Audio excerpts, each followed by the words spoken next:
মা একসময় বলেছেন, তোমাদের এই ছোট্ট মেয়েটা তো এলোমেলো, যেটি নিয়া যখন। মা সকলের মঙ্গলের জন্য বালিকার মতো নিজেকে ভক্ত মনে তুলে ধরেন যে তিনি আসলে ছোট্ট মেয়ে ছাড়া কিছুই নন। মা নিজের স্বরূপ প্রকাশে কিছু মাত্র সন্দেহ রাখেননি।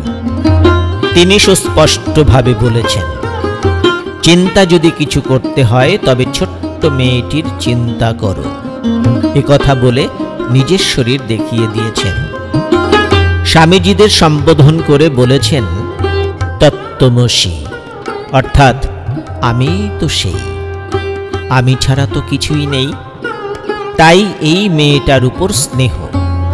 কি বলো বাবা?